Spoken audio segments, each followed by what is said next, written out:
On this episode, we got ChocoPro 189, of course. This is only a two-match show which features a different type of tag team matches. We have one that has a six-man tag team match, girls and guys versus each other, and of course a very interesting tag team match for the main event. And also going to review a past event by Tokyo Joshi Pro Wrestling that took place on the 29th of August, which is known as the Mountain Top 2021. However, this was also known as Mizuki's Homecoming. Yes, one of their star wrestlers in Tokyo Joshi Pro. This is her homecoming where she's going to be saying hi to the people that know her. So, let's get ready for another episode of Deleted Wrestle Zone.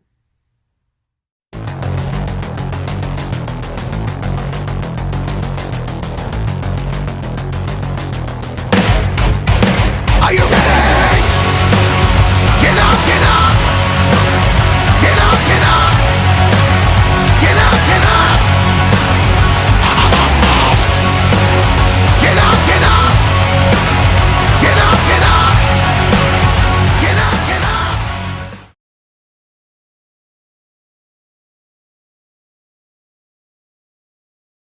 Welcome everybody to Deleted Wrestle Zone, all things that is pro wrestling with AEW, NXT, New Japan Pro Wrestling, Impact Wrestling, the National Wrestling Alliance, various promotions, wrestlers, matches, and championships. I am your host, Jay Radiator. So, let's begin with Choco Pro 189, of course. We have two matches only on this one. First match, we have a bit of guys versus girls type of scenario. Now, I'm not trying to be gender thing about that, but that's what happened. On one side, on the girls, we have Too Much Energy Ko Ishikawa teaming up with Tokiko Kirihara and, of course, Sayaka Obihiro taking on Balinaki, Hagane Shinoe, and, of course, Masahiro Takanashi. Now, this was a very unusual thing, but however, the girls, they all decided to dress up like cats or tigers or whatever they were calling themselves. I don't know if they thought this could help them win the match. Now, I think the best moment of this match that I think it was more enjoyable is, as I mentioned, there's Chiko Ishikawa and Hagane Shinoe, who we know them as egg tarts. They're right on the opposite side. But the thing is this, Chiko Ishikawa, it seems, she is not afraid to throw down against her tag team partner. Neither does Han Hagane, because they both want to win. That's how it works for them. But the real question was, how did this end? Well, it ended that way with the egg tarts throwing a showdown. But however, it was Hagane who put Chi in a very like a armbar type maneuver or whatever, like a submission type on the arm to force her to tap out.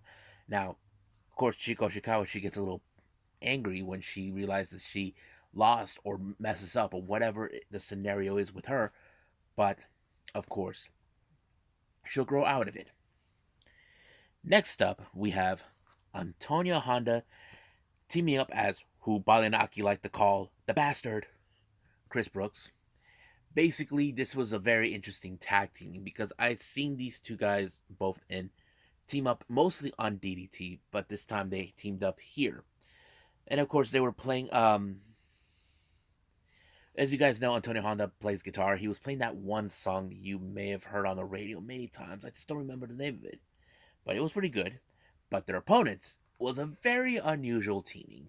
This is, of course, the Apple, or as many people, and she knows she doesn't like the name, the Goblin, or who I like to call it, the little Sly Devil, Mei Shiruga, teaming up with, of course, with the Super Asia champion Minoru Fujita. You're probably saying, what is he doing there? When is he going to challenge for the unification of both belts with Chon? Well, I don't know, but to be honest, Chon wasn't even here for this particular event, just to keep a note. But of course, when it comes to Mei Shiruga, Chris Brooks always has a deal with her. Basically, he can't stand her. You know, they were very close in trying to win him and Masa were close in beating the Best Bros for the tag title, but not this time. But however, they kind of it was Antonio Honda who got away with it by pinning Mei Shiruga for the match. But it appears that Antonio Honda made peace with both by playing a little song on his little guitar, or as his guitar. But it was peaceful. But now for the Jonkin tournament. Now, this was a very interesting match, tournament. I did not know who was going to win, but I can tell you who it was that won. It ended with, of course, the winners of the second match, Antonio and Chris, and to a bit surprise, it was Chris Brooks the one, but he was willing to share half of his chocolate to Antonio Honda. So basically, it ended well. But that does not end here because we got more ChocoPro coming up the following day. But I will review that at another time. So I think right now we need to move on with Tokyo Joshi Pro Wrestling.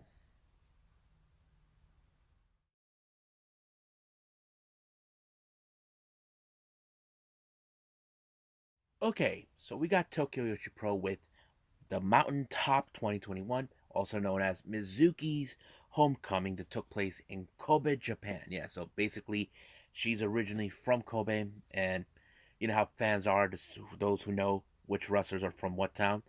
You probably wouldn't miss in the world that ever happened there. But that's how it goes. Same thing here in the U.S. when it comes to wrestlers we've seen in our hometowns. Here in San Diego, our hometown hero is none other than, of course, Rey Mysterio.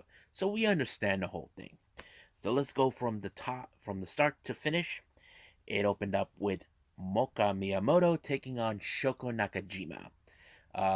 It was a very decent match, but of course, Moka, she's basically still learning a little bit, trying to gain a little more experience. But in my opinion, it was Shoko who actually pulled off the victory by pinning Moka for the victory on this one.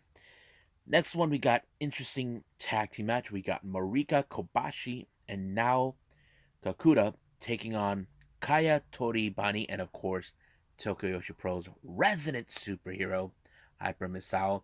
Now, you probably would have imagined the superhero would have won. No, that only happens in the movies, in the comic books. But on rare occasions, we do see, on certain occasions, we do see Hyper win. But not this time. It was Marika who picked up the victory by pinning, what's her name, Kaya, for the 1, 2, 3, allowing herself to win for her team. Next up, we got singles action. We got Palm Adajuku taking on Yuki Kamifuku. Now, I've always been a fan of Yuki because A, she's a tall woman, and B, she has long legs. You know she can kick you far away from her, and that always helps. But with Palm, she still seems like on the learning curve. If you guys ever noticed how she is, but however, it was Yuki who picked up the victory by pinning her. Next up, we got Haruna Neko and Mirai Mayomi. Just on a side note, I mentioned Mirai, who is now currently in Stardom as a member of DDM. So now we know where she is. You don't need to hear that from me anymore. Taking on, of course, the cutest in the world, Maki Ito, and her tag team partner is none other the fairy princess Raku, who we all know she knows how to make people sleep. But of course, we cannot deny when it comes to Maki, she is a full blown fire blazer. Basically, she goes out. But it was Maki Ito who actually pinned um, Haruna Neko for the 1, 2, 3 to win for her team.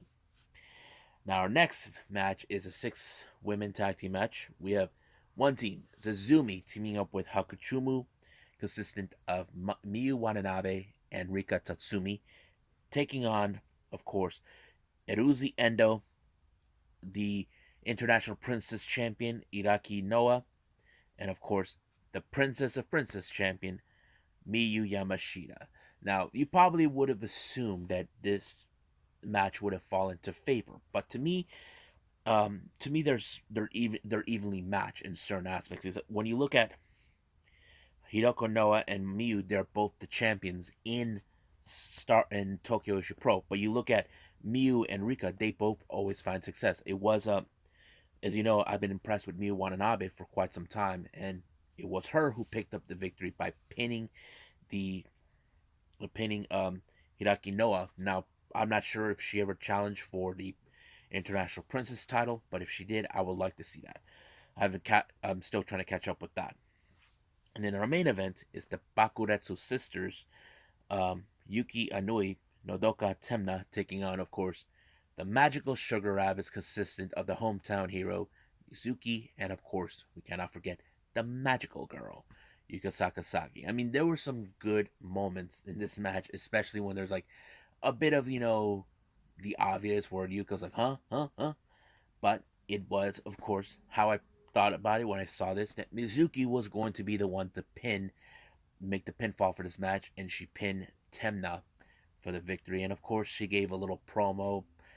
There's no subtitles, there's no translators, but you can guess that she's happy to be home and all of that.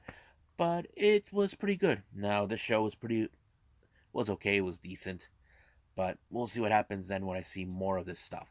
But I think we should call it a day.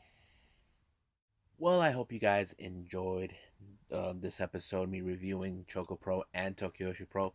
Coming up, we got more past events coming from Absolute Intense Wrestling with Nightmare on North Elm Street. Yes, I know it sounds like we're watching a Freddy Krueger. No, this one did not take on October like I thought it did. It turned out it took place on July 31st, and that was very unusual for me to hear that, but we'll get to that one on the next one. And of course, we got this one I never heard of called Paradigm Pro with the name They Know that took place on the 15th of October, and of course the more newer event that took place by AEW Dark Elevation, and there'll be more to come.